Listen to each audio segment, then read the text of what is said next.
Wow. Wow. You have, guys, welcome to the latest laser live stream. I believe this is number 41 of the laser live stream. My name's Gil. Welcome on board. Boy, oh boy. First of all, I am apologize. Last week we had some problems that came up completely from left field. That's okay. We got past it. Today, my friends, we are going to be flying by the seat of our pants, something that you never want to do when you're dealing with lasers, as part of the control center that runs all of the live stream kind of went down. So unfortunately, I may be a little slow today when it comes to punching things in and out, but bear with me. I'm just going to be upfront with it. I'm going to do the best I can. And you know what? We're going to go forward with talking about what we love, which is all about lasers and sharing people's works. Before I do that, wow, I'm going to try this. Let's see. There's the live chat right there. I'm a little bit high today. Look at that. It's cut my head off. That's okay. We're working out. It's great to see everyone in here. I'm seeing some old faces that I haven't seen in a while, including Nir, who's come all the way from the other side of the world. Nir, good to see you, my friend. We've been showcasing quite a bit of your work, and it's really great to see you here live. Let's start right from the beginning, and we've got Audrey coming in all the way from Melbourne. So Audrey's here with us. Who else do we see?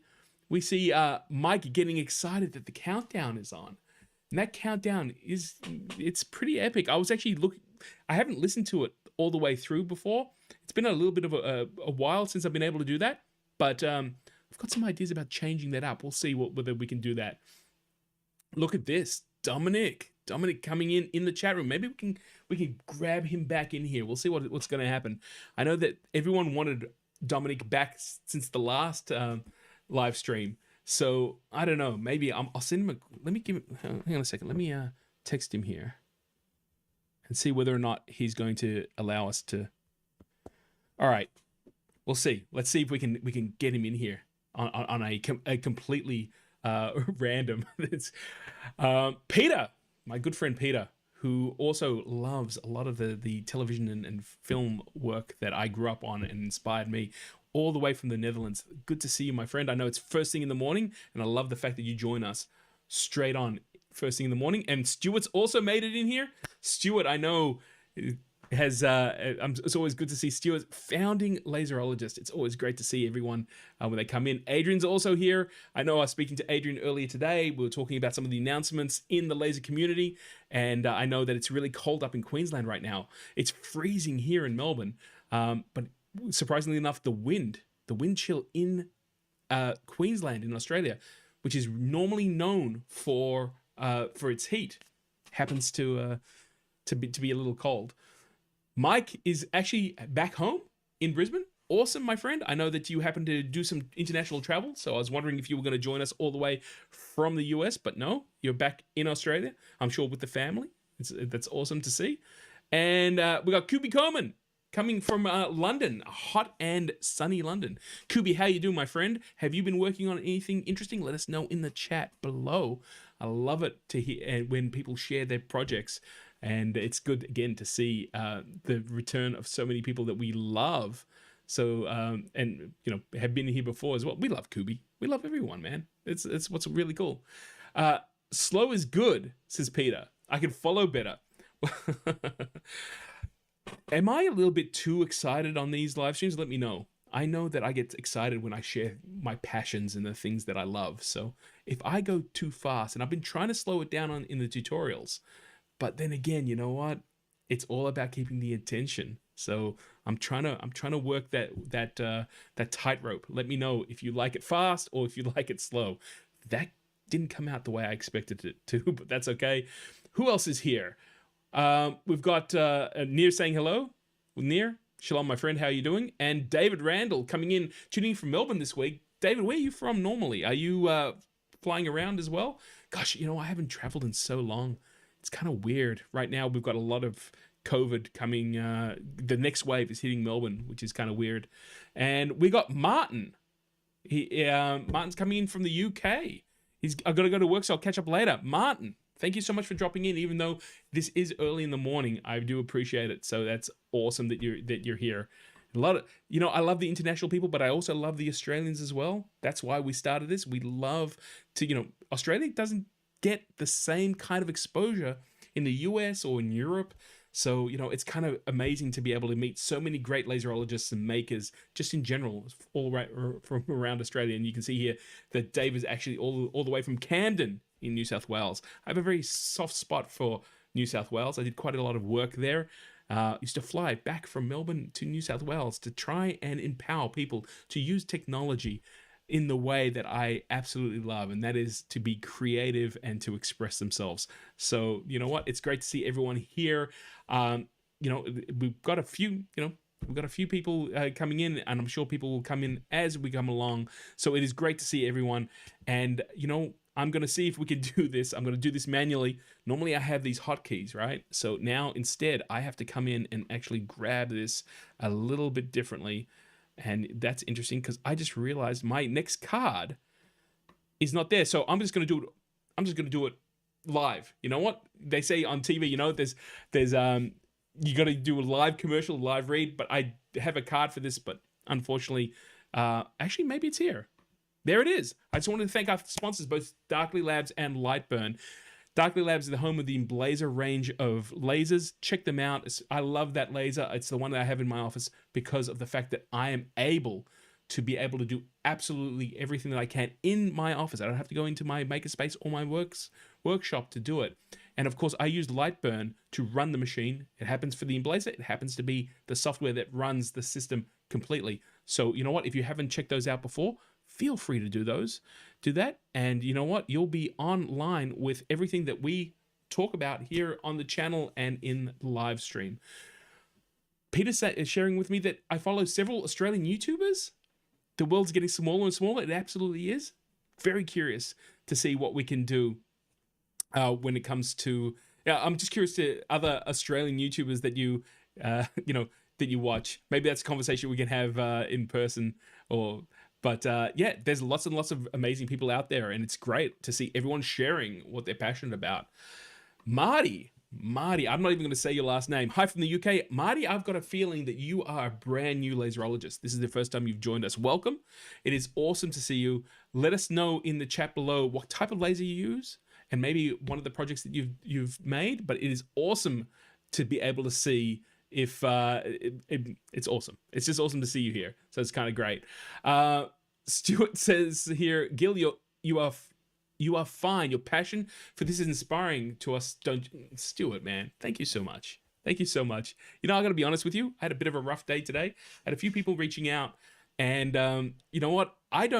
Social media for me has really been more about connecting with people. And I did start this quite a few years ago, but at the same time, and you know what? It seems that the whole thing's evolved, and some people were kind of a little, I don't want to say critical, because that wasn't critical. I'm good. It's, I think, personal.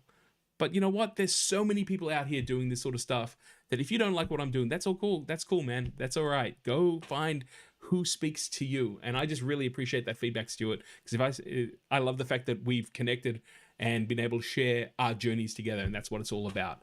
Audrey saying, do it on the fly, very, very impressive. Yeah, I like to be as professional as possible, but we'll see how we go. Dominic says, I can come on if you like. And well, I don't want you here, Dominic. They want you here. We'll see what we can do. We'll see if we can definitely do this on the fly. We'll make it work. And Hassan, coming all the way from Turkey. Hassan, you are also a brand new laserologist. I don't think you've been here before either. Why don't you come down in the chat and let us know where you're watching from? I mean, obviously it's from Turkey, but tell us what kind of laser you're using and what you use your laser to create. Maybe let us know a little bit about one of your projects. We'd love to find out what you are working on. Awesome. Dominic's working back late. Dominic, from everyone here and out in YouTube land, can we just say, we hope you're working on the next great thing from Darkly Labs, and maybe we'll all be able to get our hands on it a little bit faster. All right. So Martin's sharing with us that he's been doing this for 2 years. He has a CO2 laser, and one at work makes paper gaskets for the motor trade. So cool that you should say that. I'm going to share something with you. And your last name is an amateur radio call sign. you know what? I have never done ham radio before. So thank you so much for teaching me about that. It's interesting that you were talking about how your laser makes paper gaskets. One of the things that I helped a friend here locally in Melbourne when I first got my Emblazer was to make paper gaskets for hydraulic presses. So his father used to create these hydraulic presses, and they had a very weird diameter. So what he used to do was make a punch to punch out these paper gaskets, and he lost the punch. He moved and he couldn't find it, and just needed an answer to hold off until he could get someone to make this punch again. So we actually loaded the Emblazer with this paper, this kind of special paper to make these gaskets, and we just ran so many of them that he ended up just buying a laser. So it's kind of cool. So we've got that in common. That is awesome. Thank you for sharing that, Martin. That it always helps me remember everyone when I can actually tie it in with the project. So that's kind of cool. Guys, let's move forward. Some gaskets we do are not available anymore. Yeah, exactly. It's the same exactly the same problem that my friend had, because all these older pieces of equipment were coming in. Probably still is. We haven't done it for him in a while, but you know, the versatility of having a tool that's able to create something that's either a one-off. I remember we had one piece of equipment that we had overcut the gasket, so we were able to take it back in and just trim it off. It was awesome. Okay, let's talk about what's going to happen today. Is that what we're going to... Hold on. Yes. Sorry. Told you guys. This is flying by the seat of my pants. It literally is. For the people who are here for the very first time, this is not just about putting in content on a YouTube. If you're here for the very first time, you're a laserologist. That means you're part of our community, our laser community. And the live streams actually have intentions. Our community has intentions. So I'd love to share those with you now. And our first intention is to build a creative and interactive laser community. It's not just about sharing projects and letting people cut your work, but it's actually about educating and understanding the technology so that we can go further and farther and further. That doesn't sound right. We can stretch out our abilities all together. Our second intention is to support all laser users, whether you're a CO2 laser, a galvo laser, a diode laser, a laser pointer, CD laser, a follicular laser. Did you learn about those guys? You know they use lasers to remove hair? Well, if you're using one of those two, we'll support you. Our third intention is just to share the knowledge we have. Not everyone knows everything, although lately I've met a lot of people online who think that they do. We're all here to share what we know so that we can be stronger together than we are apart. And our fourth intention is just to learn from everyone. That does not just mean the guy who's on the screen, but you got everyone. You who are on in the chat rooms or on Facebook or all these different places. Wow, this really is an interesting episode. We want to learn from everyone. So that's our intentions, and that's what we love to do in our community. And we want to welcome all of you who are here for the very first time to be able to be part of that community. So Hassan's saying that he uses diode lasers for hobbies and is following me to get more information. I'm glad you've come on this journey, my friend. It's great to meet you. And again, you know what? You guys might be watching me, but this is where I get to meet you guys. So you know what, Hassan, if you haven't done it before, I'm going to talk about some of where the community gets interactive. I'd love to see some of your projects. And Man's also saying we do lots of parts too, and the laser and use the laser to make prototypes. It's a great tool. It's one of the reasons why I enjoy this technology as well. It's really cool. And there's Audrey sharing that we celebrate all types of lasers. It is so true. Okay. We did the intentions. Let me see if I can get this next thing. Let me talk to you guys about, especially for the new guys who haven't been here before, how do you guys get involved? How do you be part of the community? Well, that's all about, getting interactive. And the very first thing you can do if you haven't subscribed to this channel, just go hit that subscribe button. That helps us out in many different ways, including letting YouTube, the algorithm, the AI that puts all this content in front of people, it just lets them know that there are people watching it. And of course, chat. That's the difference between the videos that I make and the live streams. The live stream's all about interaction. And the best thing you can do if you're if you get involved in the conversation. That's what I would love for everyone to do.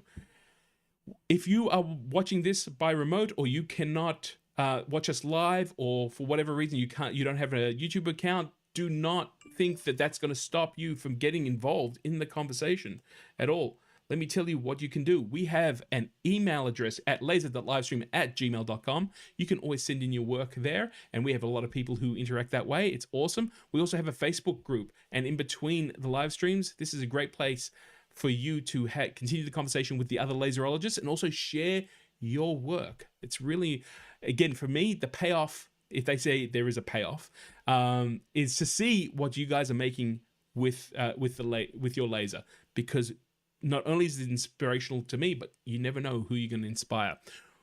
With that idea as well, we also share some of that work and some of the things that I'm working on, both on Twitter and Instagram at laser livestream. And to be honest with you guys, I am trying to build that up one post at a time. It is not easy, let me tell you.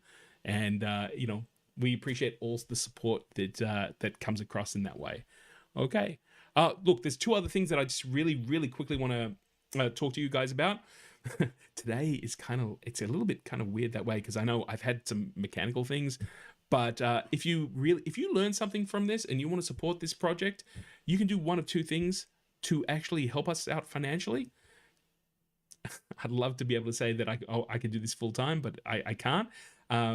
If you're here live, you can or you can give what they call a super chat, which is a donation or a monetary amount that basically says, we really like what you're doing, keep it up.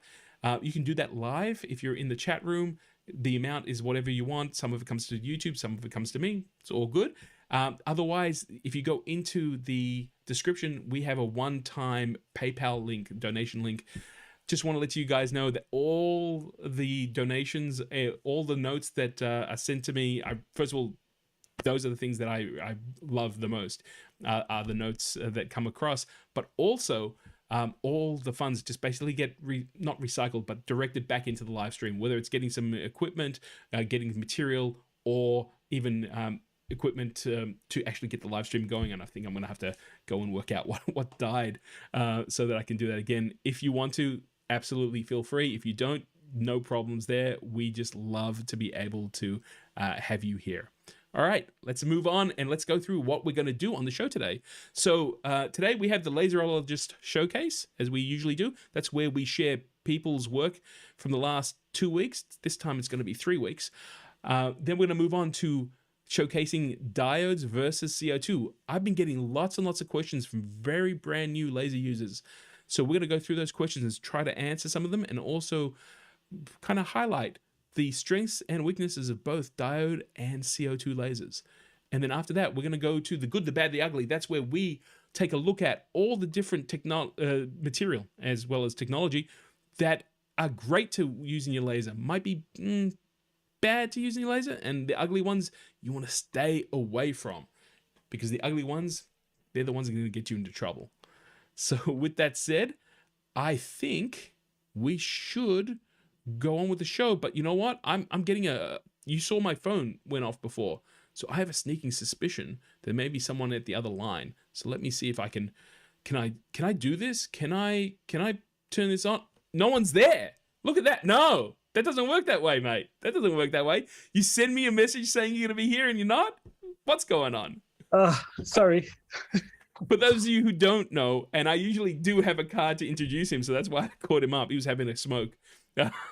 Because that's how you see the lasers, right? When you're building the lasers, you gotta have smoke, otherwise you don't see the laser. Because the laser gotta be on when you're building them. That's Dominic. That happens to be the CEO and the brains behind Darkly Labs, also the Emblazer. How are you doing, my friend? Good, doing good. Yeah, awesome. Thanks for having me on. Everyone's super excited to see you. Peter's like, "Hi Dom." Audrey's, "Hi Dom." "Hi Dom." Everyone, see, maybe you should host this from now on. You're getting more popular than I am. No, I couldn't do it. No. You're gonna well, it is awesome to see you, first of all, and thanks. You know what? It's great to hear that you're working late, because you know what everyone's interested in. What? I don't know. You've got lasers? Enough time to put all those the things you're not supposed to do at work behind you. Look, guys, look at this. Look at this thing behind. And not only that, look at these things. You've got what? You collecting transformers now? What's going on? Oh, actually, we should talk about them later. There's some projects I made for a show that's coming up. So yeah, Really? if you've got some time, I'd love to talk about them. Okay, no problems. Would you like to do that before or at the end of all? What would you like to do? Let's do it after. We shall do it after. No problems.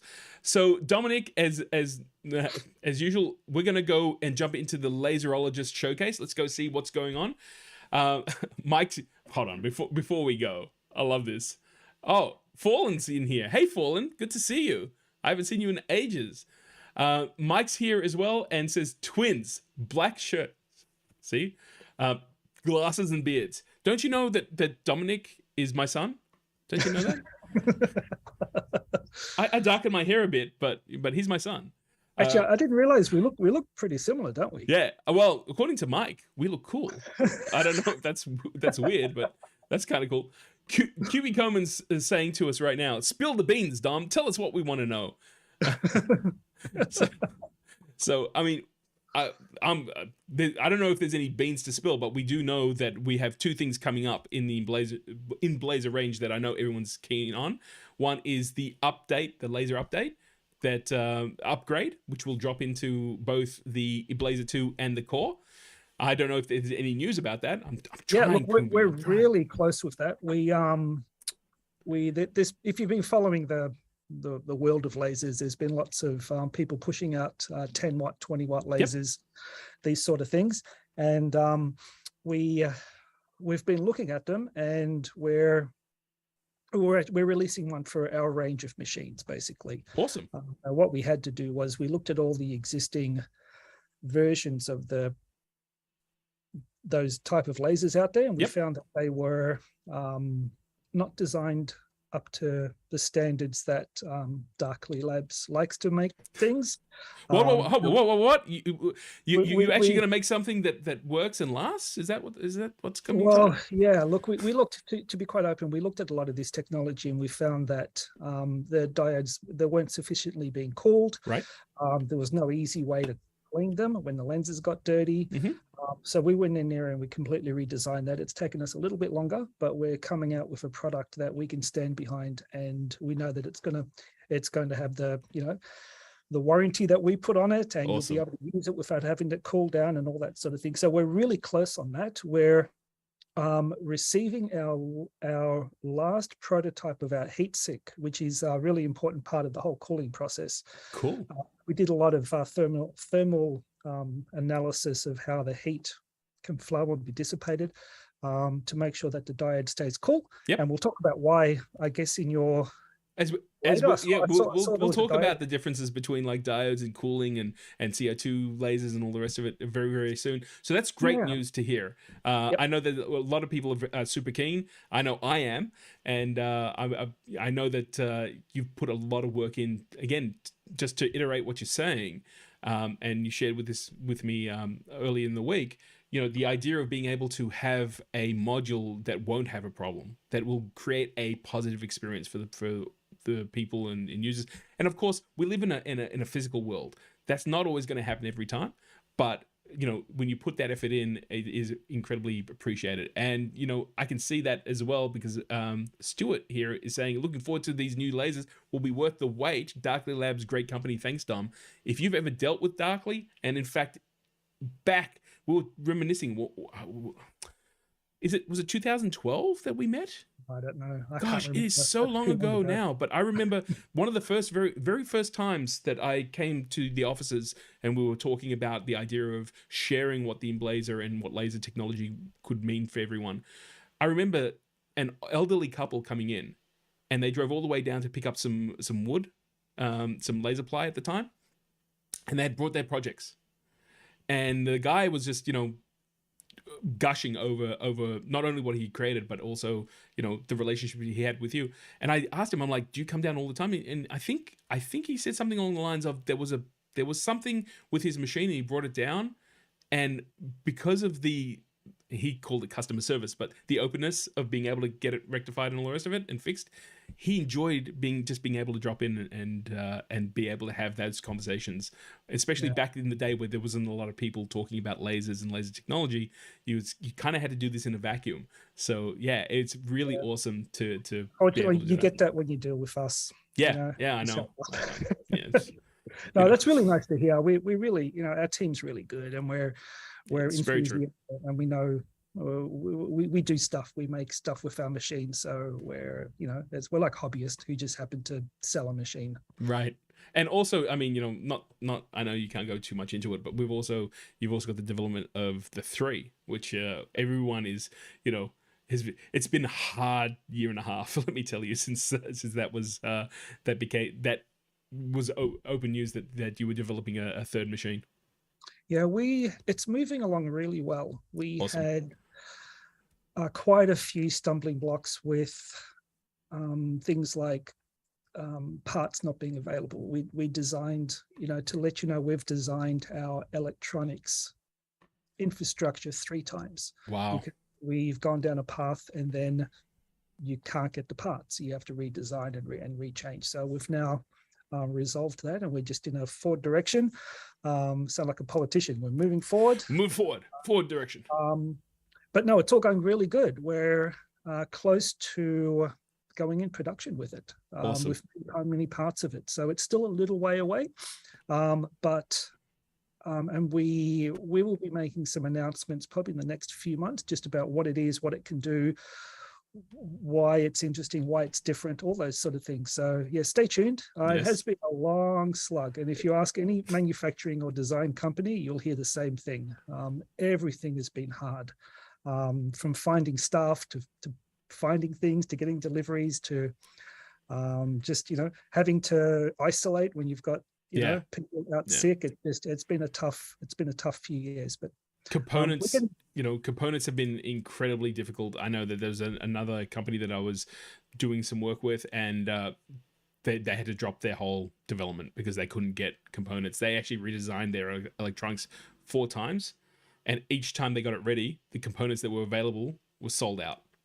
And I mean, they had to walk away. So I'm really glad that that's not the case. I know there's lots of people who are very, very keen to see, including the person you're speaking to directly here.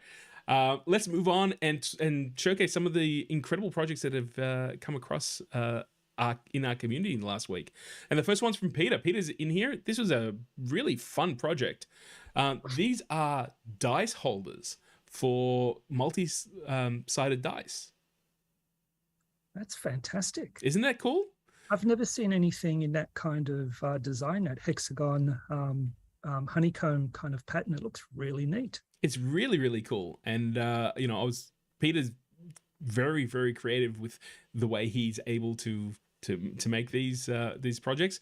I love the fact that, he's obviously branded one of them as Dungeons and Dragons and the other one not so.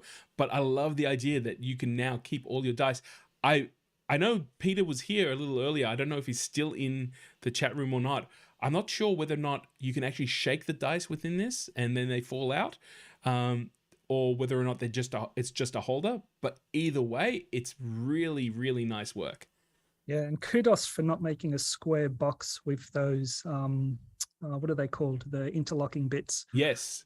Making a hexagonal one is a little bit trickier, and it looks like it fits together really well. Yeah, I mean, I do see some finger joints, but you know what? It's still great. I see Peter's in the chat room, so I know by the time that we speak live and then it goes to YouTube and then gets back to Peter, it takes a little bit of time. So I'm sure he will get back to us with whether or not you can actually is it a dice shaker or is it just one of them? It's just to hold. Peter's just sharing us. It's just to hold them. I've also made a bigger cast to put more of them in. It's really, really creative. Great job, Peter. Do you make the dice as well? The dice? I've got a sneaking suspicion Peter doesn't, but I will let him. We'll give him enough time to answer that as well. Our next one's from Jura. Jura's not in the room, but check this out. This is I believe it's a laser tile. Maybe it's not a laser. I'm just trying to remember what this is now. It could be scratch paper, actually, of Spider-Man. And that's, again, a phenomenal result. You can almost see the shading and the coloring that's in there. that it's taken it right to another level.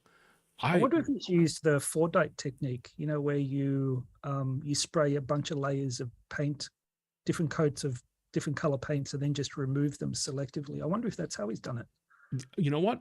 I think I'm going to have to get in contact with Drew. Maybe we can get him on here to talk about some of his techniques as well. But it is, again, you know, there's slight color in there, and that slight color kind of makes the whole image pop. So that's kind of interesting.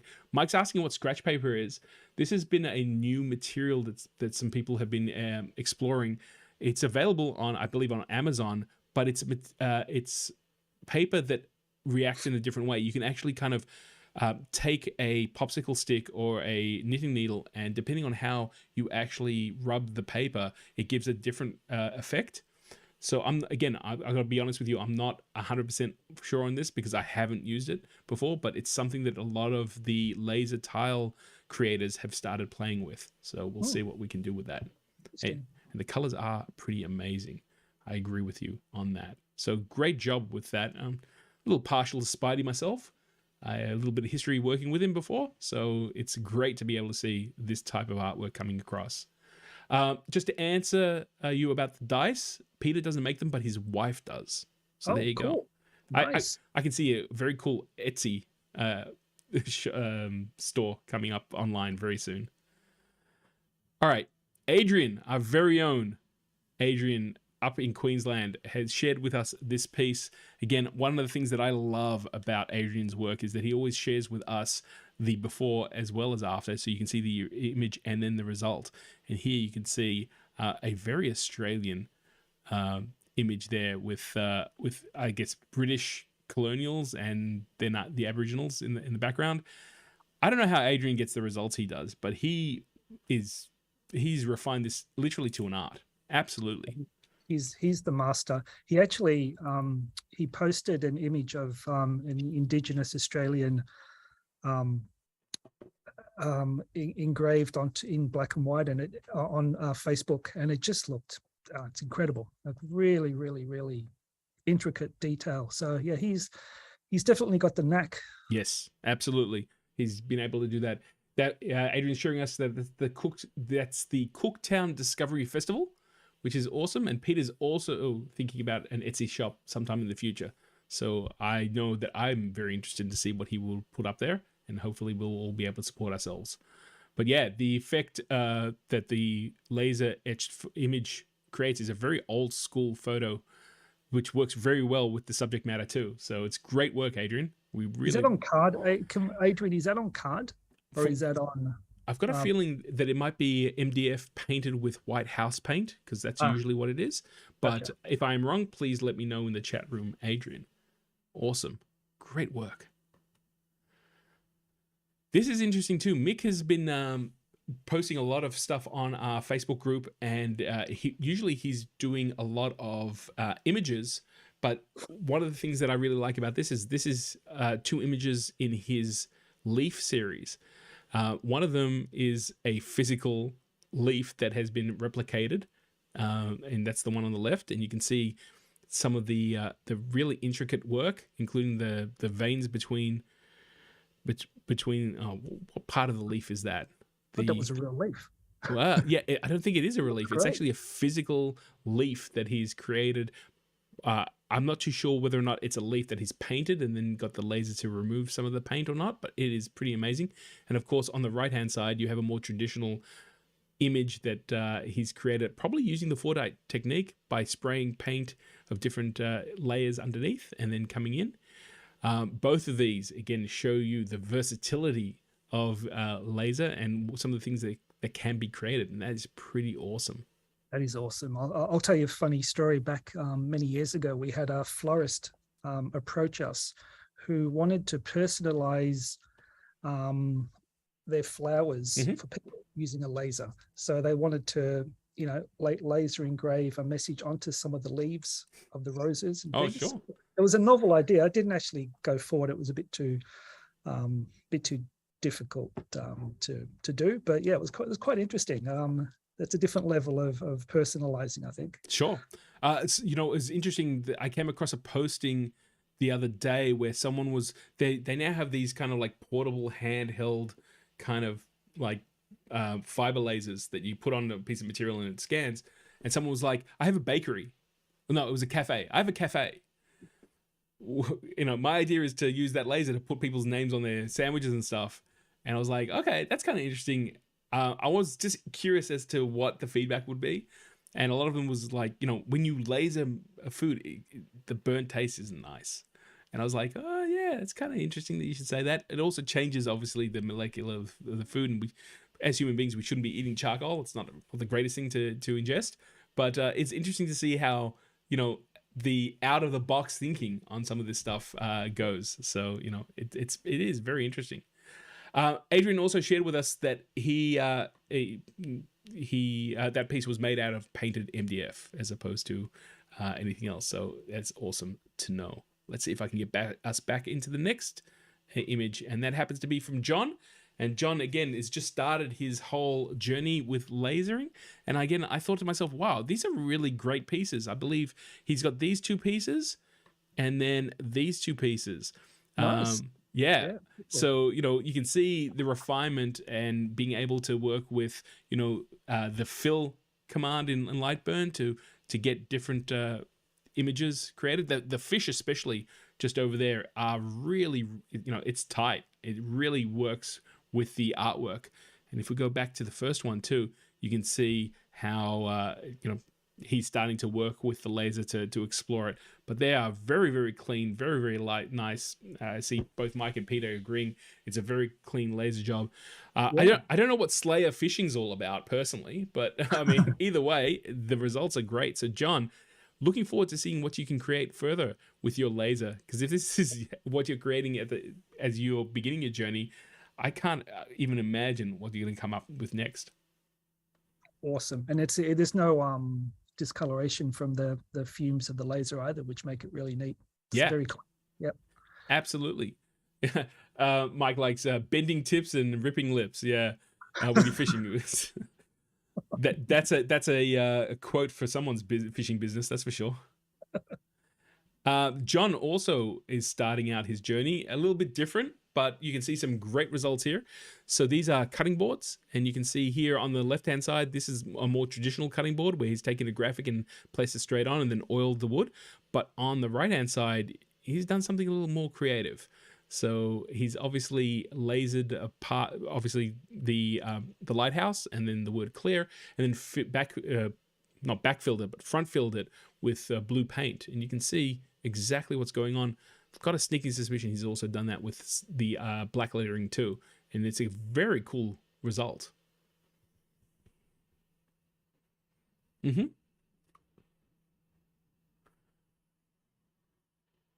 So it's interesting because Audrey said, is that blue resin? And Adrian's asked, has stated that it's powder coating. Nice work.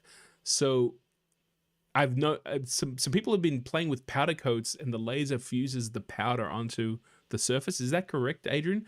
I have seen some of this this experimentation, and I know that there's it's kind of a funny thing. I see a lot of people coming up with really interesting techniques. Sometimes when I see that personally, I kind of go, all right, I kind of understand that technique, and I'm just wondering whether or not the way they're harnessing those materials may possibly not be the safest way. So I haven't really delved into it too much, but maybe Adrian can go into it. That's just my gut feeling. I like to do research on what the materials and the toxicity of stuff like that is before I put it in the laser personally. But if that is powder coating, I actually thought that it was all just paint.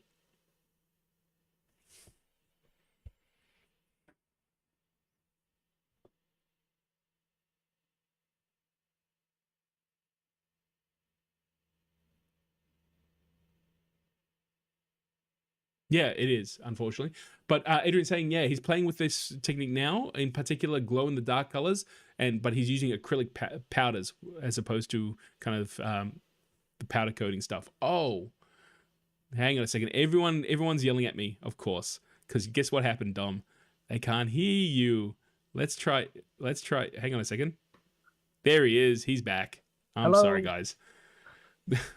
I missed one of the scenes not being able to bring you back in. Do you want to share with everyone what you were sharing with me? I forgot. That's okay. No, We'll it talk. was it's excellent work. I And forgot. if Adrian's doing some tests on that, feel free, post it up on our community, on the live stream community. I'd love to see what you're getting.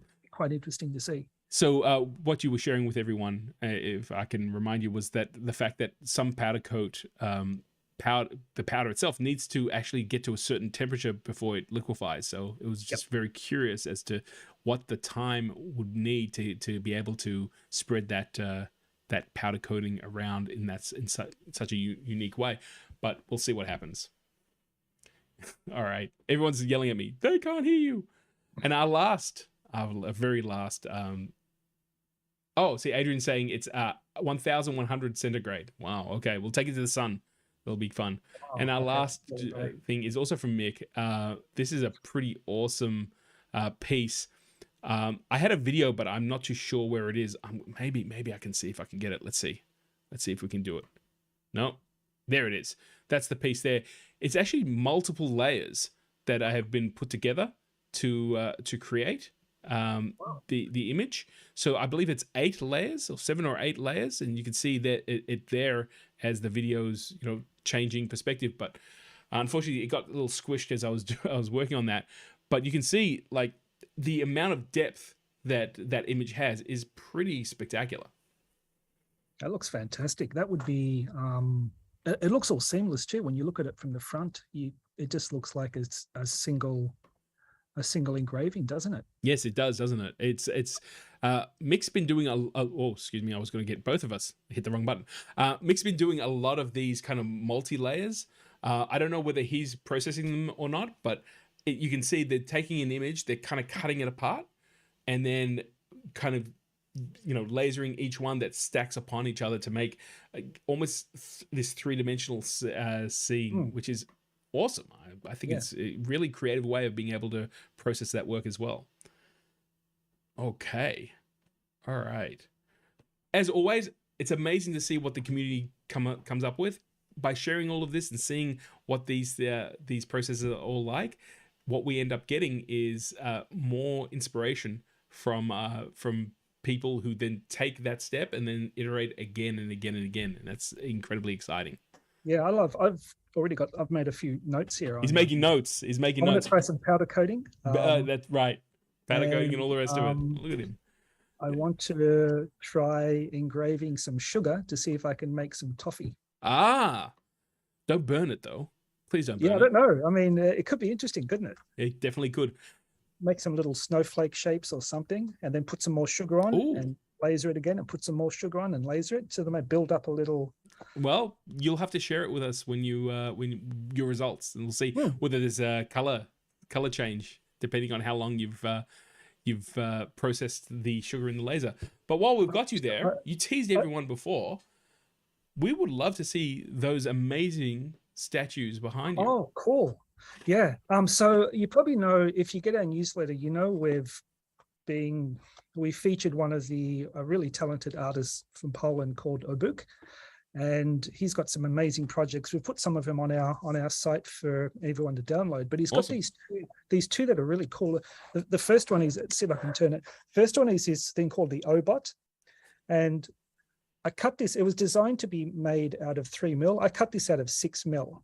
Okay. Because I wanted a really big, like this guy is. That's huge. Quite big. Yeah. And then I took the same file and I cut it out of 1mm. Okay. So we got a 1mm version, and it's all articulated. It's so amazing, even down to the little fingers opening and closing. Awesome. It's like the action figure version. Yeah, and it just fits together. He's designed so many incredible joints and things that just are absolutely incredible. Even the mouth opens up. It's really amazing. Say hello. Hey, I've got a question for you though. The original file was designed for 3mm, meaning the pieces probably had openings that would slot together for 3mm. Did you have to go into the design and actually change those slots to be able to fit the 6mm? No, so what I did was I sized it up to make the slots work for 6mm material. Ah, how clever is I didn't that? care how big it was going to be. It was either going to be, that big or that big. Yep. But for 6mm material to slot together properly, you don't cut it. You don't make it 6mm because it will just, because the laser takes a little bit of material away. Yep. When you put it together, it would just fall apart. So I found that with the Emblazer 2, I cut it at 5.95 millimeters. Okay. And so if I cut a slot at 5.95, let's say there's a slot there, then it would fit really nicely with the next part. So I just sized it based on the slot size. Okay.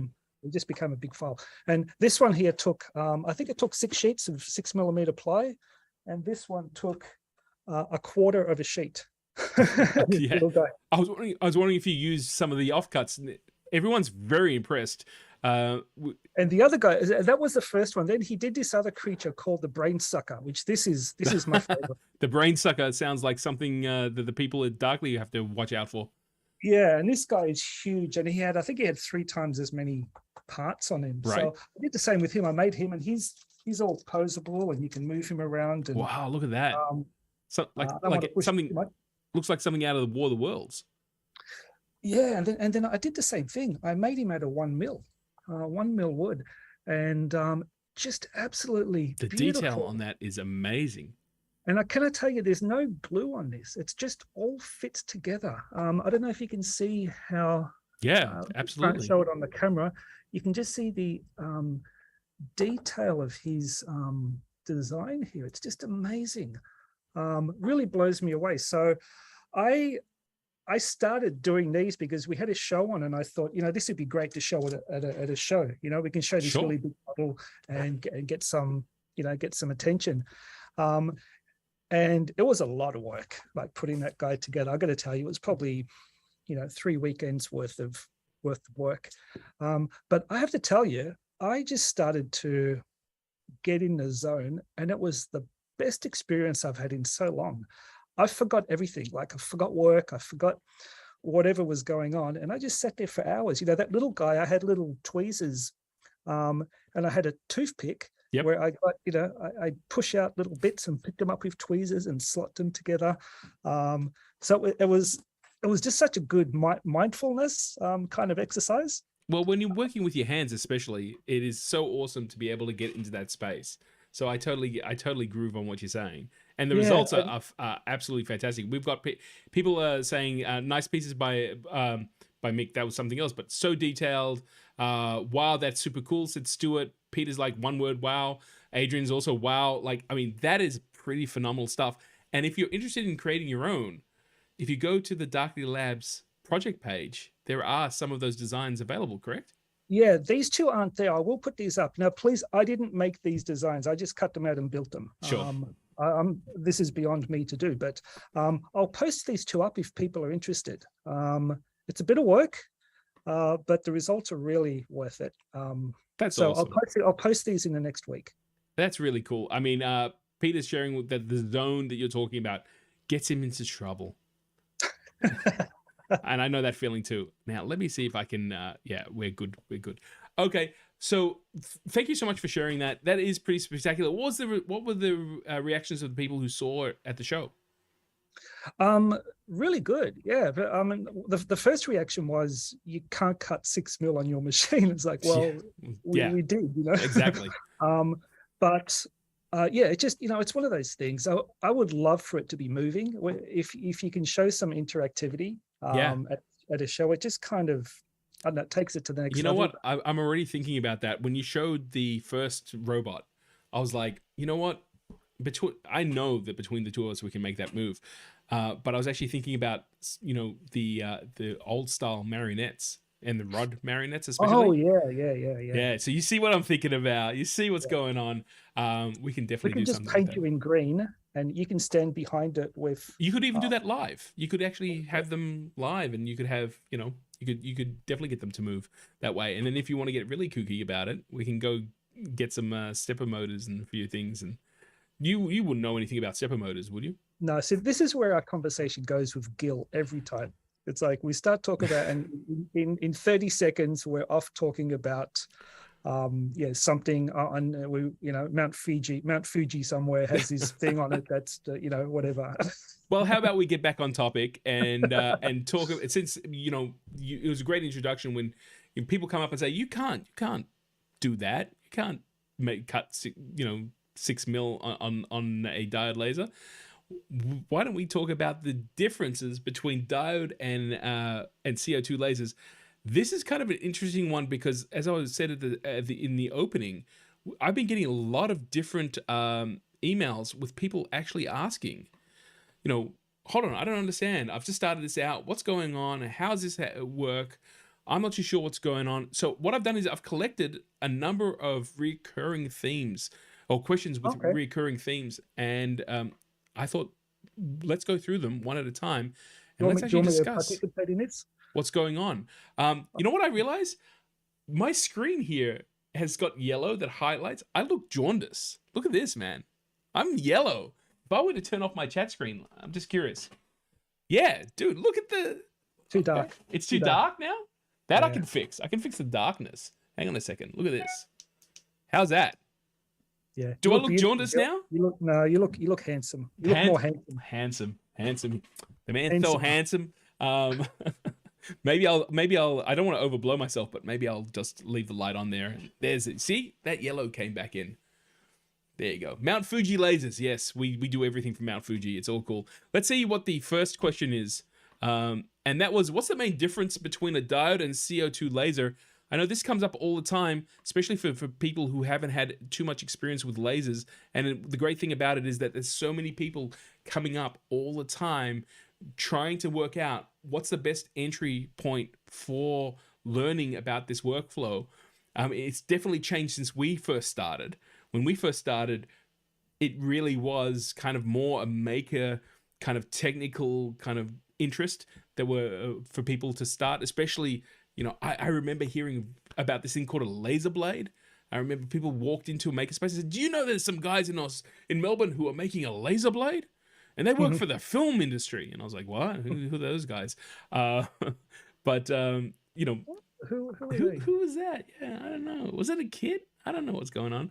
But let's talk what the main differences that I understand. And please, you know, I'm not the only person to talk about this, but the main differences between a CO2 and a diode laser happens to be the laser source.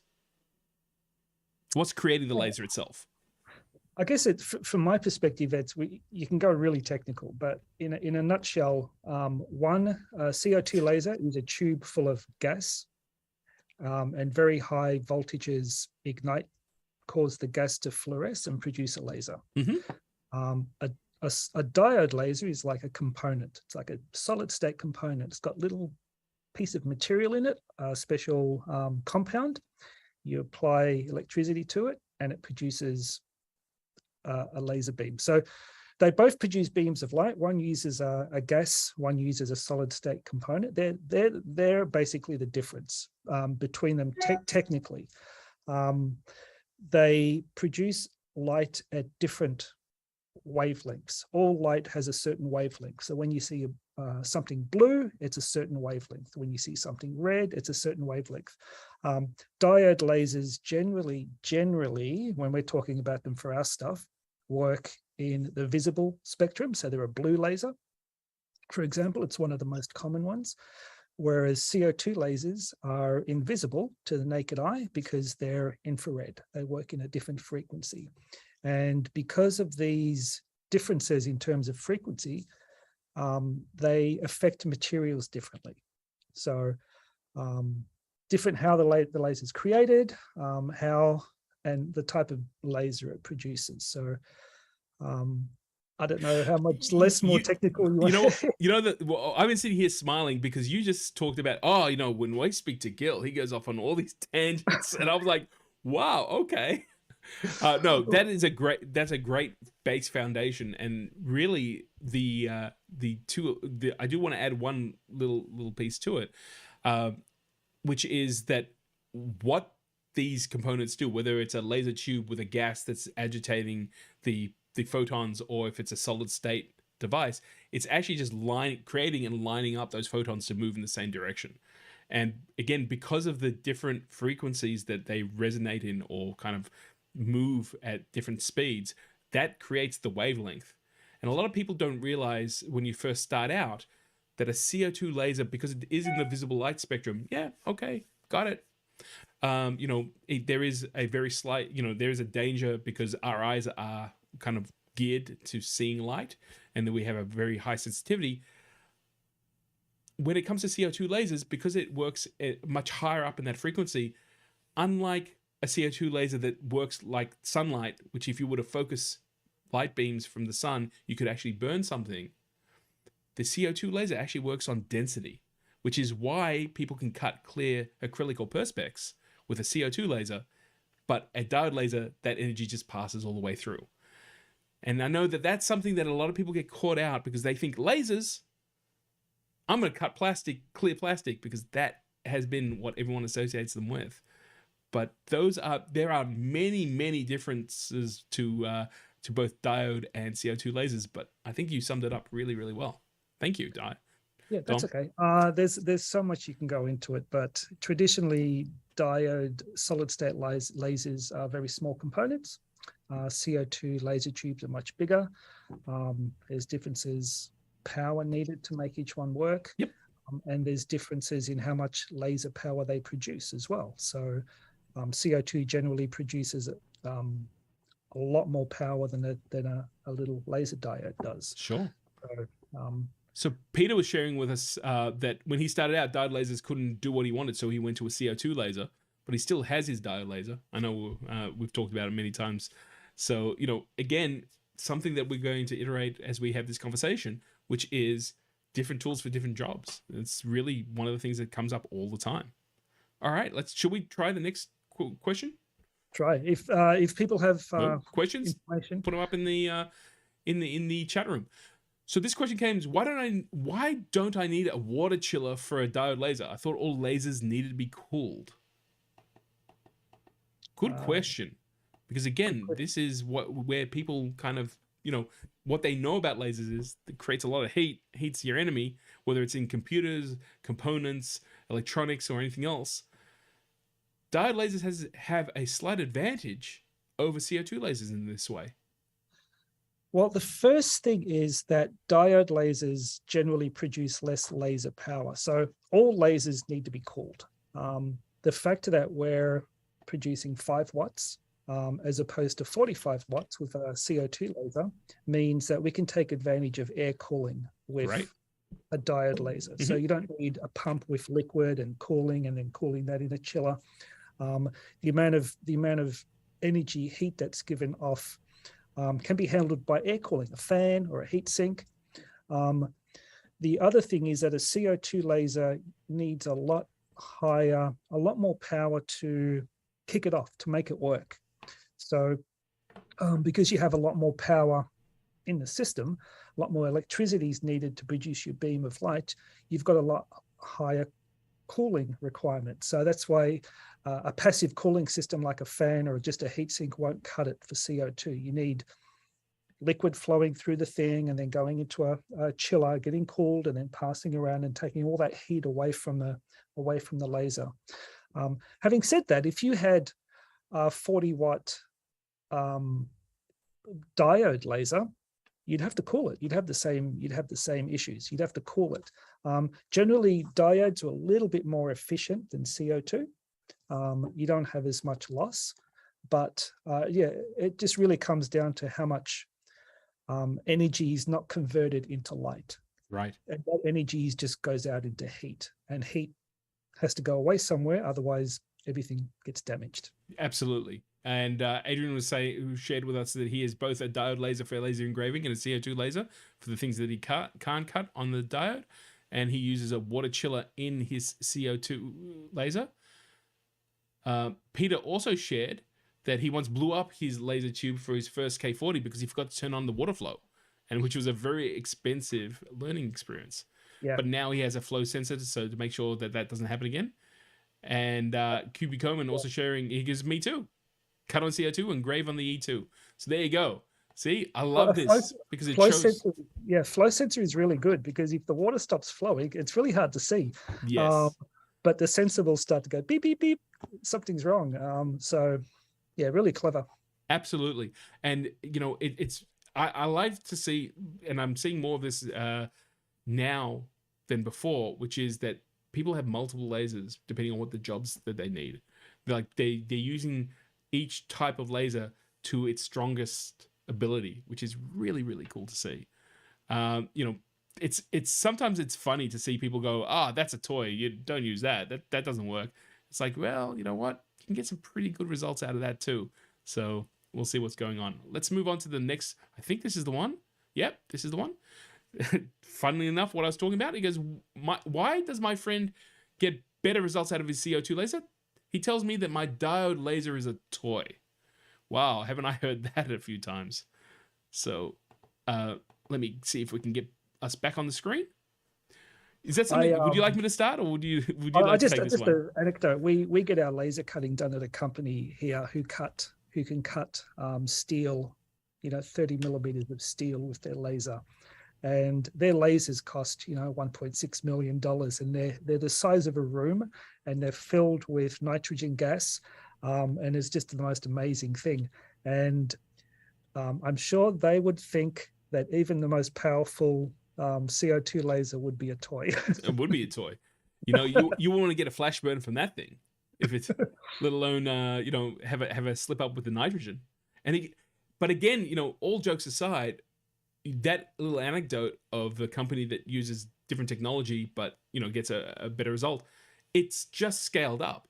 So instead of water, they're using nitrogen to cool the element, their laser element, and that obviously that laser element is creating a much more powerful beam to be able to cut through the steel.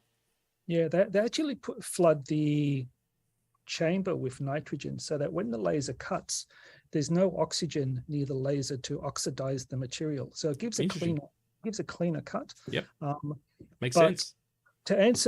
you can go first to answer this one. It's I'm happy to talk about it if you want.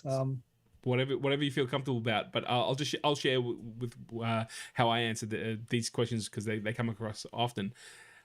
Really, it comes down to the purpose of what you're using the laser for. A diode laser in my book just happens to be more like a surgeon's scalpel as opposed to a jackhammer. So a CO2 can create a lot of energy and can do it quite effectively. So, the idea is being able to, if you need to smash through concrete or you wanted to cut some material, as I was saying before, it's not cutting it through using visible light. It's not like a heat issue, but it's actually a density issue. So CO2s are really, really good at that. A diode laser, though, can be controlled. You can control that power a lot more effectively than you can with a CO2 laser. So right now, it's really popular for people to take an image and scan it onto something like a laser tile or some material. Diode lasers have an advantage over CO2 lasers because you can control the output of power a lot more effectively than you can with a CO2 laser. So it's not really about the fact that a diode laser is a toy, because you can get some incredible results, which we just saw a little bit earlier. We can cut through 6 mil wood or laser ply with a diode laser using a number of passes, which you probably could do the same thing quite effectively with a CO2 laser.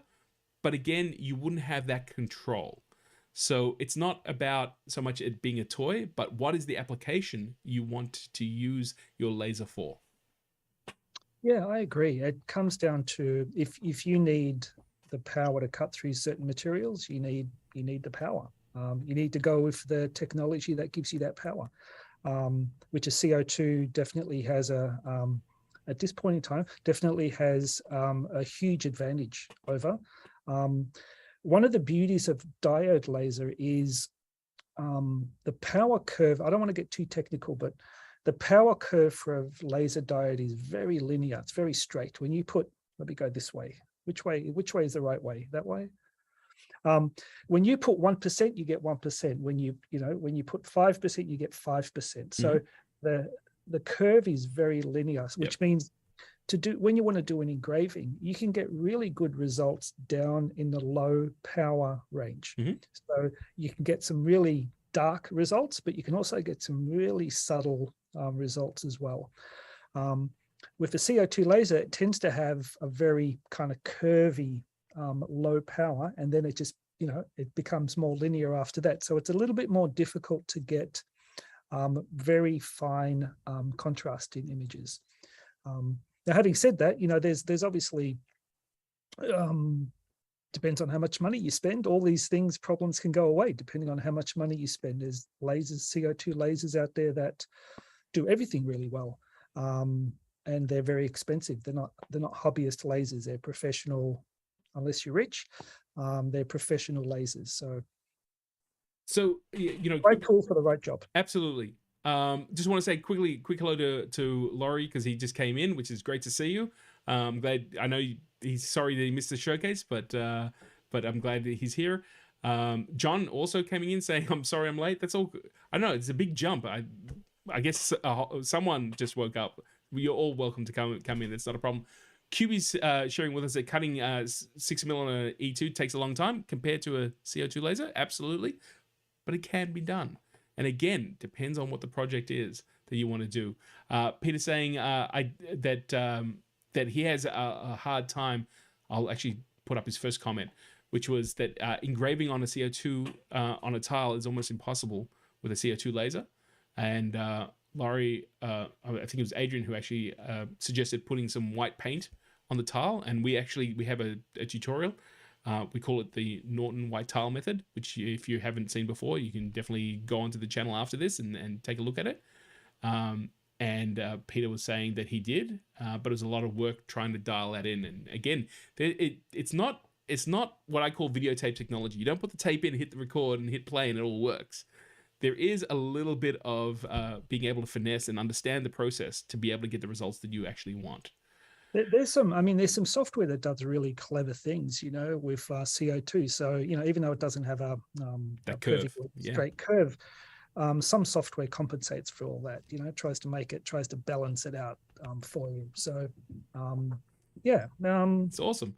Now, it's interesting because Mike was sharing that he actually likes the fact that he doesn't have to buy an extra chiller with his diode laser, which is great.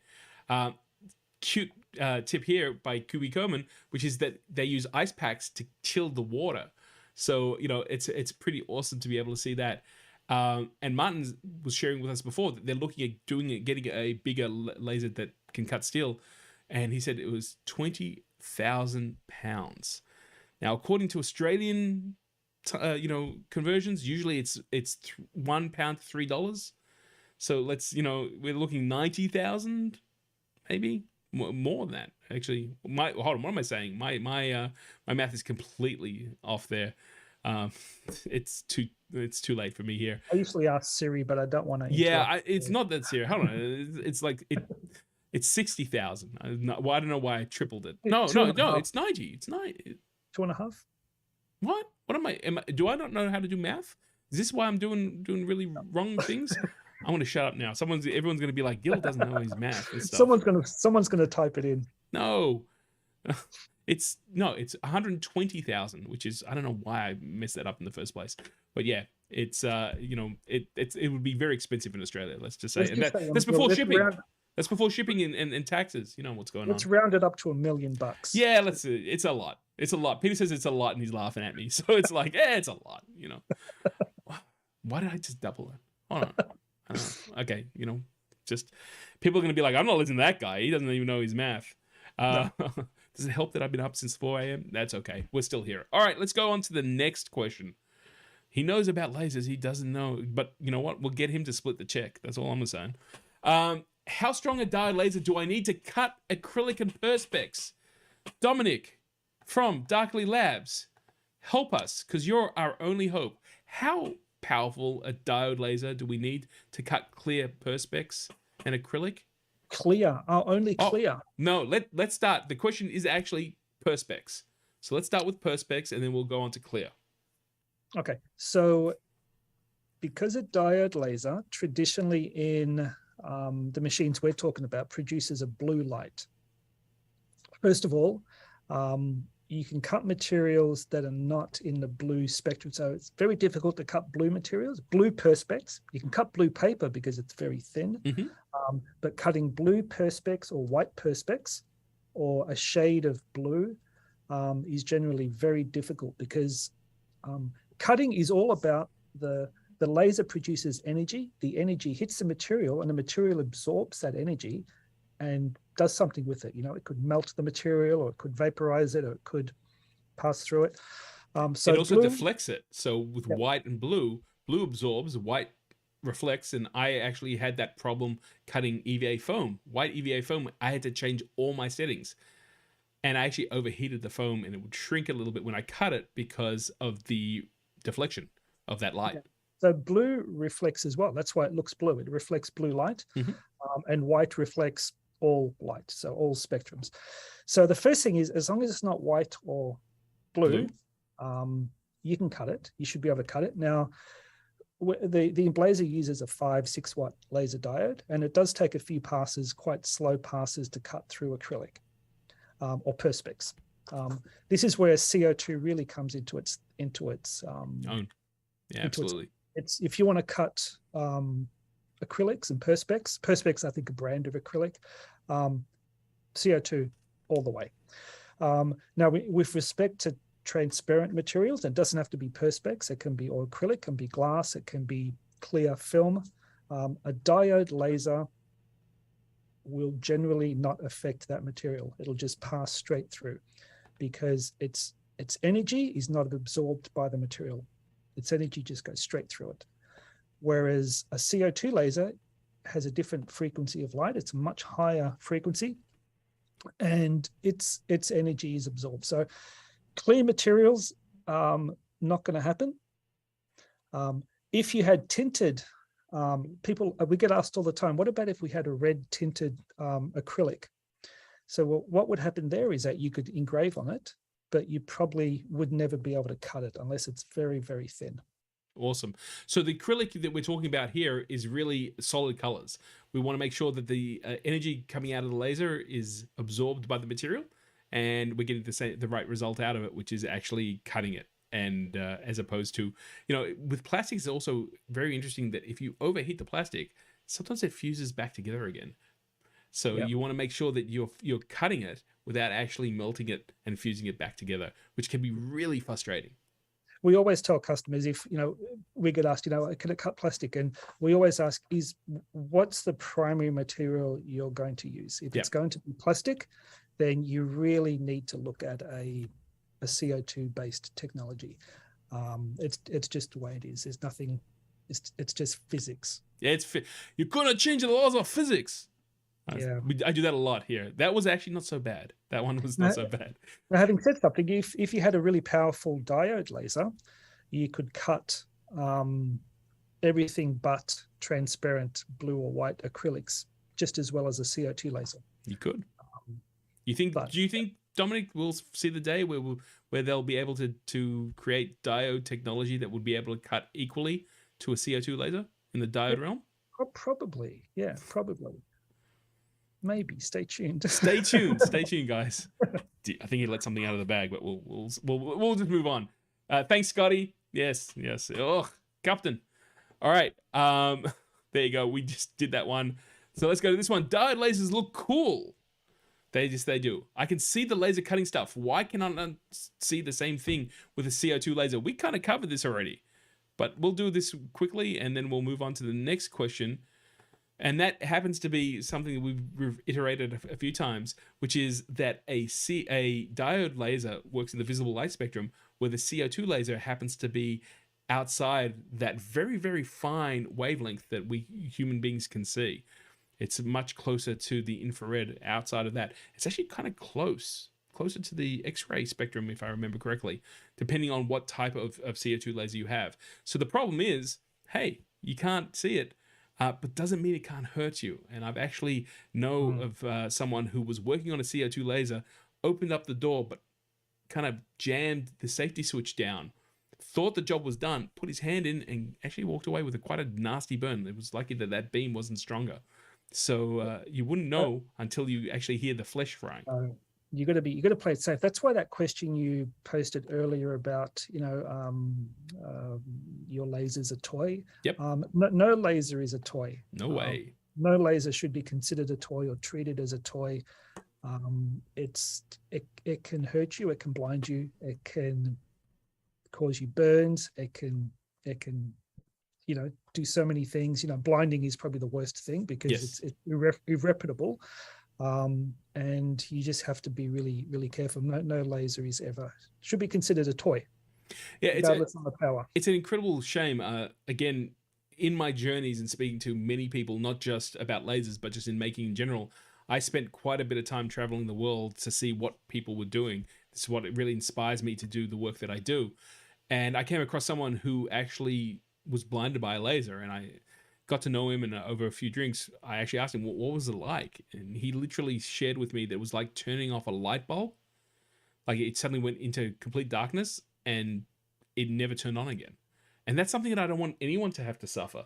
And I mean, it was a freak accident in that sense. So you've got to be careful. And that's one of the reasons why I have such a strong focus on safety when it comes to either cutting materials or the laser itself. And Peter's also sharing with us here that the fumes that can be created depending on the material you cut is also dangerous. I mean, one of the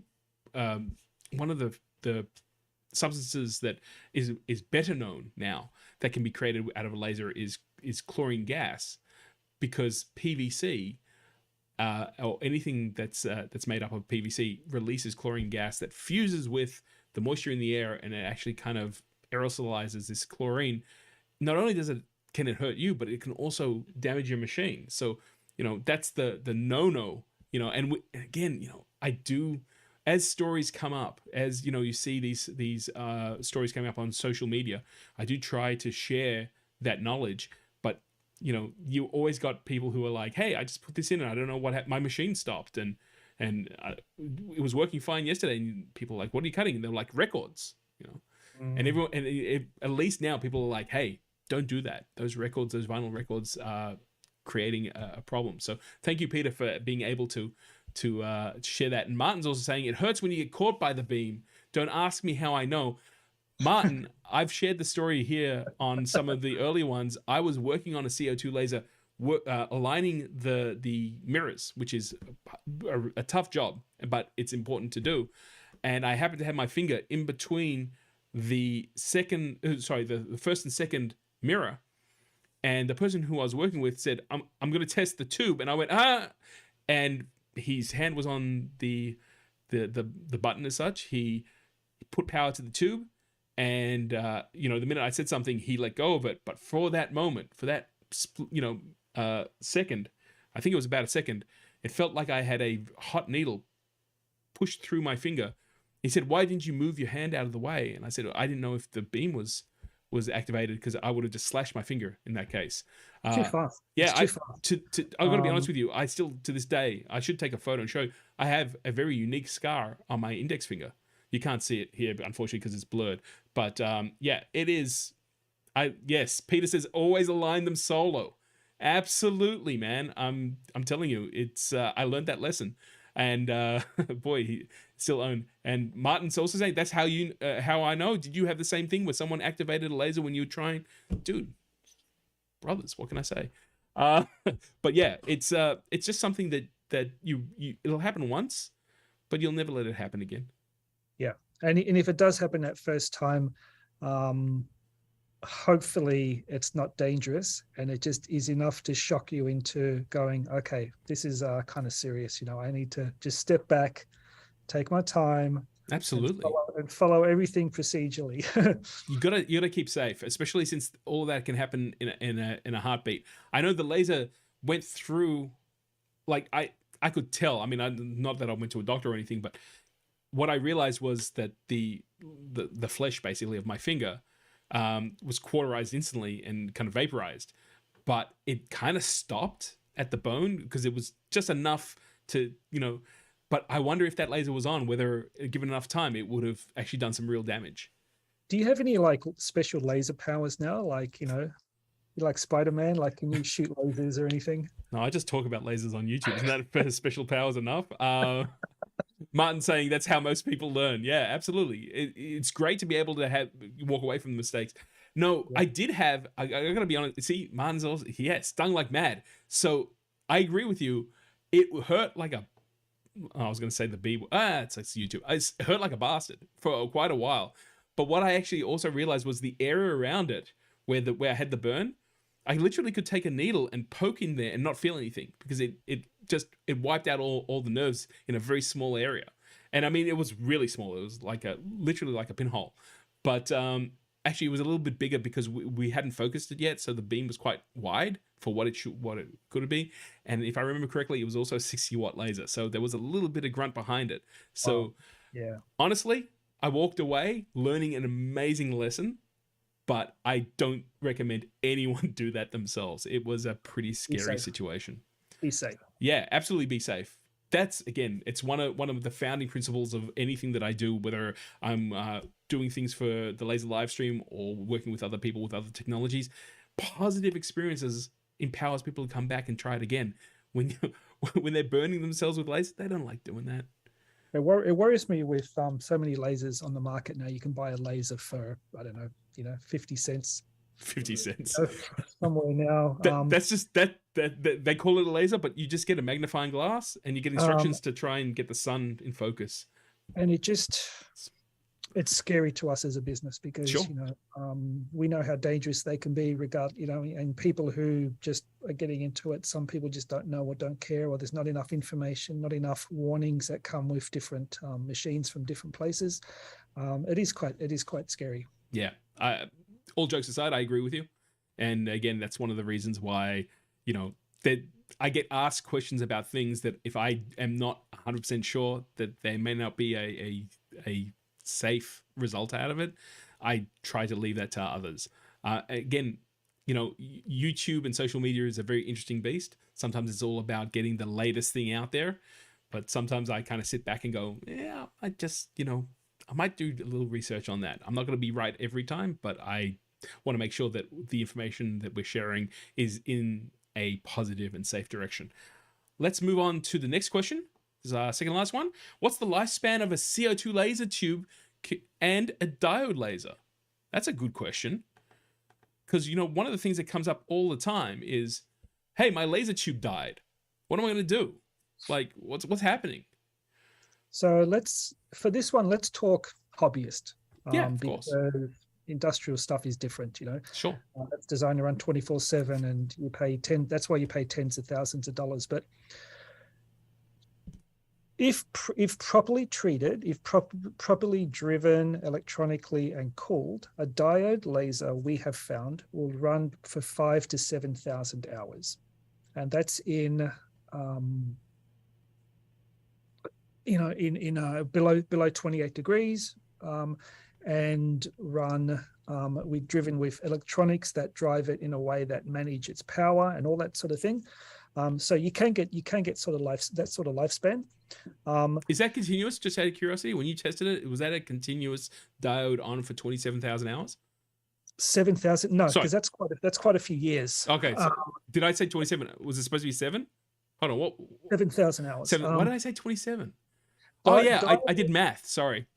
Diodes are probably UK. It's probably pounds. It's in pounds.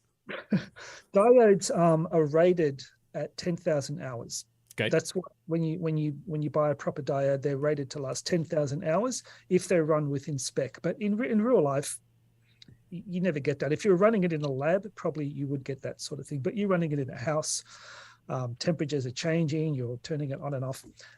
Now with a CO2 tube, I'm not an expert on this, but what I can tell you is I've done some research, and we've found that CO2 tubes can last.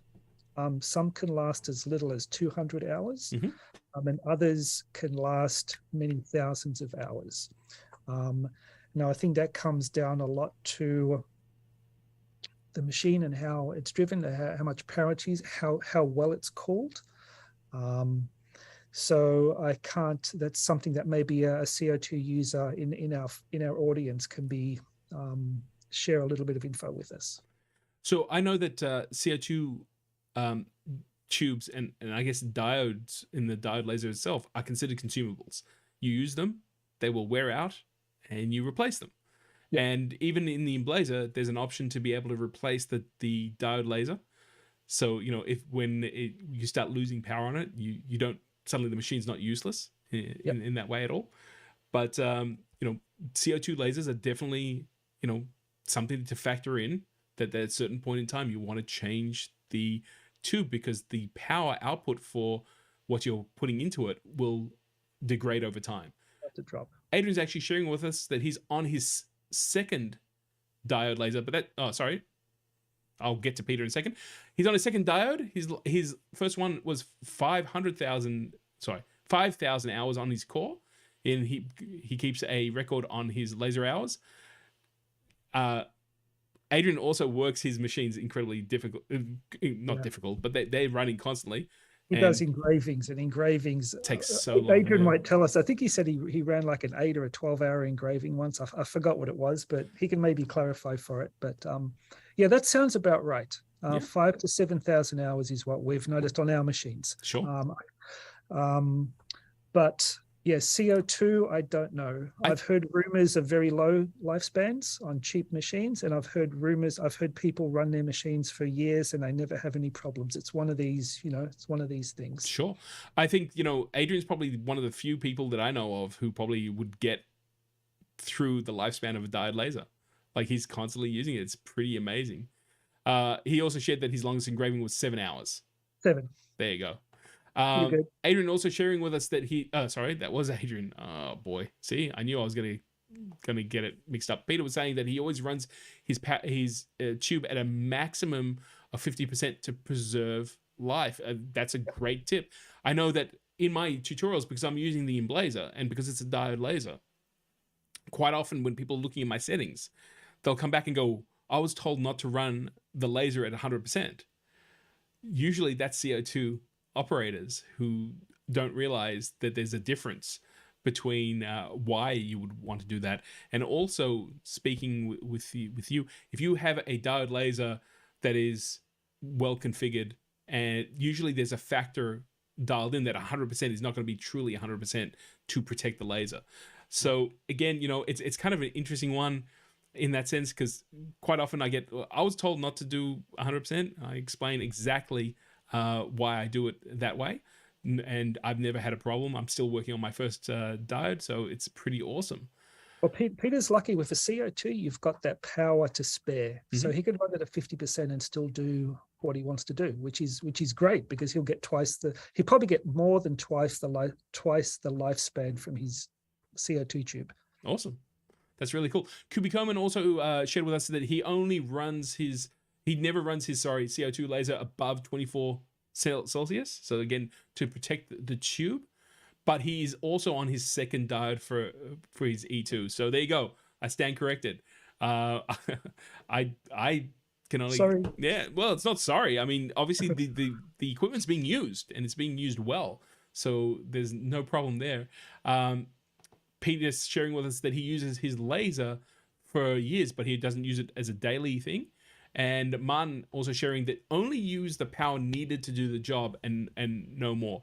And this is kind of interesting as well, because when it comes to a diode laser, you do want to get the job done as quickly as you can. So, you know, cranking up that diode power to 100 so that you can move through material a little bit quicker, maybe doing multiple passes, can be the fastest way to do it.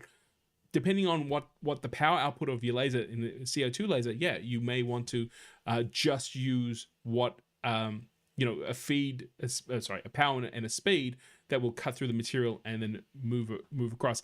I do see a lot of people just cranking up the power on a CO2 laser and just blasting the material. I guess if it's not your laser, it's not a problem, but still, you never know. Adrian also sharing us that for him, the orders never stop. He runs his core till 2 or 3 in the morning, 6 nights a week, and but he does take 1 day off a week for R&R. I mean, that shows you also the versatility of the Emblazer core, right? If it's running, you know, these huge jobs day in, day out, 6 days a week. That's pretty awesome, Hopefully, man. hopefully he doesn't do any laser work on his R&R day. Hopefully he does something else. Mate, he sleeps. He sleeps without the laser running. You never know. Maybe that's where he practices and gets so good at his photo engravings. Yeah, awesome. And he's also sharing with the diode laser. Under 20 centigrade is great. Also keep your laser 2 degrees above the dew point, so there's no condensation in the tube, which is again an interesting factor. You don't want to get water in there. It's interesting because a lot of water cooling does go into the tube, and I know in places that are below zero and freeze, there's been quite a few laser tubes that have been taken out due to the fact that the water has frozen in the tube and has actually cracked it, releasing the gas, and you're in trouble. Let's go to the last question that was given to us. And this question is, how do I know how much laser power my laser produces? Which is a deep question, because if there's any arguments that ever come out from laser users, it's my laser produces this much power, and you're like, prove it. Yeah, there's only one way, and that is to use something called an LPM, a light power meter, and it's a specialized device that measures the laser shines into the device, and the device records how much laser power is being produced. There's no way to work it out with how much electricity you're putting in or how much current you're drawing. All that sort of stuff is electrical power. And we always hear a lot of people say, well, I've got a diode, I'm using 12 volts and it's running at 2 amps. And if you do the math, that means it's 24 watts. And people say, I've got a 24 watt laser. But it's not. You're using 24 watts of electricity. You may have, I don't know, you may have a 2 watt laser or a 6 watt laser. The only way is with a specialized device. And that's the only way you can tell. It's not something that a lot of people have on hand, but that's exactly it. There's a lot of debate. And there's sometimes you'll go on to I won't say names because I don't want to say one service is another, but they may be selling some products and they'll go 20 watt laser, diode laser, and then you get someone who comes in and goes, hey, I saw this diode 20 watt laser, I think I'm gonna buy it. It looks like a good deal. And then kind of the argument comes out that it might be 20 watts going in, but it's not going to come out that same way. If you flick away from me for a sec, I'll grab one. I've got one sitting on the table here. Oh, okay. Hang on a second. Let me. Well, I've gone right to the wrong things. You see, you've kerfuffled me. Oh, there you go. There I am. Sorry, guys. It's easier when I've got my control board that's died. But Dom, let me know when you're back. You're back. All right, there he goes. So this is the device. This is a light power meter. Hang on a second. I'm gonna go put you on. Whoa. Let's do that. Whoa. Wow. I got through the whole thing without hitting wrong buttons. Okay, there you go. So this is a light power meter. This has got a special sensor inside here that can measure, I think this can measure up to 50 watts of power. Okay. And that goes into this little computer. This is a little light power meter that the sensor plugs into, and it gives you the laser power. So they're not cheap, these devices. They're many thousands of dollars. So yeah, you just want to be a bit careful when people state values. Can you hold up the sensor part again really quickly?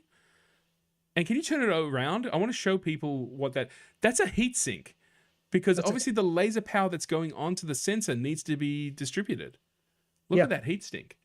Yeah, this is actually like 2 kilos of weight. We've got some smaller ones. This is one that we need to test our new machine with because it goes up a bit higher. I'm getting chills, man. If that's the heat sink that you need, I think we all need to work with the new machine coming up, man. That is awesome. What a great way to finish the segment. If you've ever worked with a laser scientist and you look at the cap on top of their they've always got a burn on them. Yep. Because they've forgotten to take the cap someone off. That's, you laugh about it, but it happens every time. Every single cap we have has a burn. This one hasn't gone all the way through. Right. Because someone's you were angling the mirrors and you were, and hang on a second, we just bit You, zing. you need some technology. You do. You do. You don't put your finger in front of it like some people do, and see Hey, how far it goes through.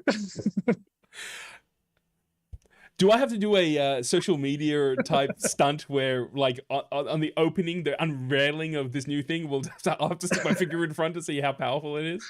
Well, it's like a chicken thing, like who Gosh. can keep their finger there the longest. No one in the chat room say that that's what I have to do, please, because I'm not going to do it. I've already got the scar and the memory to it.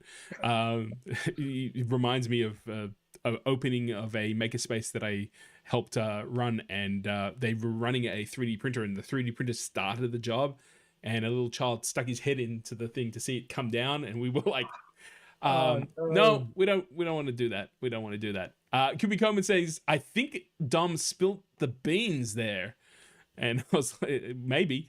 But Martin, who is a man after my own heart and has gone through the same thing, says, use a sausage. So maybe we'll take the emblazers down to Bunnings and do a sausage sizzle right there as a process. And we'll get some, we'll start with the development funds for the next machine.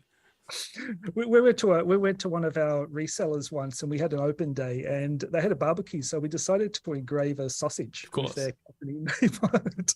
And we got, those little stands you get, the little wooden stands you put your sorry, I'm off the camera. Okay. Oh, hang on a second. I'll give you the whole screen. Whoa. And there you go. I went back there a year later, and on their display, they still have that barbecued sausage. Yeah. With the engraving on it after a year, and it wasn't green, it looked fine. So you're saying that if you put food into a laser, it doesn't decompose? You heard it here, folks. Like, you can see everyone, we can start a hashtag and everyone will be like, save food, put it into a laser. I think it's more to do with the preservatives in the sausage. Well, that's is it a good thing? Is it a bad thing? Is it an ugly thing? Dom, do you want to hang out while we just quickly go through this week's good, bad, the ugly? Of materials? Maybe it's a sausage. I don't know. So welcome to Good, Bad, the Ugly. This is where we look at some materials that you may use in your laser. Again, I'm going to go for it. Last time I did get pinged by YouTube for whistling the theme. Bet you anything by tomorrow I will have a copyright strike, but I'll do it for you guys. And this week, it is a bad material, and that happens to be high impact polystyrene, sometimes known as styrene itself. And this is a material that is really versatile, and it can be machined, it can be fabricated into impact resistant parts and plastic pieces, used a lot by prototypers and model makers because it bonds incredibly well with paint and glue. And a lot of people do create prototypes and models and signage. And for those reasons, a lot of people like to go and use it in a laser. The only problem is that while it is laser friendly, it is only laser friendly to a point. And depending on what the correct settings are for the material with the laser you're using, you may have an issue. So when HIPS burns, it produces a black toxic smoke that not only leaves a brown edge on the piece that you're cutting, but it melts and turns into a blob that once it gets hard, it's almost impossible to remove. So if you are going to use HIPS in a laser, and I have cut styrene on my emblazer, I've used black styrene, what I've actually done is I use it to score the plastic and then snap it the way this material is actually designed to be used. Now, Dom, I know that you used to work in the effects industry. You used to take images of models and then mat them in real time. Styrene is basically the material that model makers use all the time. So this is why I don't class this as a ugly material. I class it as a bad material in the sense of, if you are going to use it, try not to cut all the way through. Just use it to score and then snap it. And then it does take a little bit of time just to smooth over that edge, to take those burrs off. But I have found with some of the stuff that I've done, it's a real time saver to be able to use the laser that way. If you're using a diode laser, grab some black styrene. It'll work really well. If you've got a CO2 laser, you can use the white stuff without a problem. But that is the material for the good and the bad and the ugly today. I don't know if anyone in the chat room has used styrene. Please let us know. A good point you made there, Gil, with acrylic too. If you want to cut acrylic, just score it and then place it on a really sharp edge, and it'll just like glass, it'll tend to crack along the score line. So Absolutely. Saves you a lot of time having to cut through it and leave a really raggedy edge. Again, this is where we can use laser technology, but also utilize the methodologies that were around before. You don't have to cut always through something, especially if it's the non-fibrous material. You can actually snap material quite easily. In that case, again, it depends. If it's a straight line, it's very easy. If you've got a curve, you've got to be a little bit more creative. I know I was watching some very interesting videos about people creating things with acrylic. So they would have these sheets, and then they would have it looked like a pair of crimpers, like hair crimpers. I've seen that too. Yeah, and it heats up a very small area, and then you're able to flex it, and it cools off very, very, very easily. And I was like, I got to try that. I don't know how I'm going to do that, but I'm going to try it. Maybe one day I'll get a CO2 laser and I can just pre-cut everything, and we'll see what happens. Maybe that's my next goal, is to get in a CO2 laser that I can start working with and developing stuff. Dominic, thank you so much, man. I know you came in kind of a little blind, but it is awesome to have you here. And it's always a pleasure, especially since you got a chance to share your amazing projects that we missed out last time. Thank you. Yeah, it's been a pleasure. A lot of fun. Always love coming on. Thank you so much, man. We went long. We went long today. So I'm going to, let's do the outro. Guys, we love hearing the tips and tricks from the community. So every live stream is all about helping and sharing. If you have a unique tip and trick that you would like to share with everyone, we're going to do a special episode coming up. Please send them to laserlivestream@gmail.com. Also, if you are just started with lasers, working with light burn, or working on something and you've caught yourself into a bit of a jam or pickle and would like some tuition or one-on-one, I have sessions open now. You can get in touch with me at laser.livestream@gmail.com. A lot of the people who hang out with us here have worked with me one-on-one, and thankfully they come back. So please feel free to be able to do that. Again, I want to thank Dominic from the amazing Darkly Labs, who, man with a lot of knowledge and also working hard to get new products out for everyone to utilize. So thank you so much, Dominic, for that. Thank you for coming in. I know this has been quite a it's almost 2 hours. I think this might be our longest live stream yet. Surprisingly enough, this is also the live stream that I technically had the biggest problems with, but we got through it. Yeah, there was a few things here, but that went a lot smoother than I expected. Guys, I want to thank you all for being here. We're going to be here again in 2 weeks' time. I hope 2 weeks' time, or maybe I'm going to think in pounds and it'll be 6 weeks. We'll see what happens. But I want to thank all of you for coming in. It's great to see you all again. Wherever you are around the world, keep creative, keep safe. Looks like another wave of COVID's coming. Do what you need to do, and we will see you all in 2 weeks' time. Until then, come aboard the Facebook group, share your work, and I'll see you real soon. Thank you all so much. Stay safe and go make something amazing.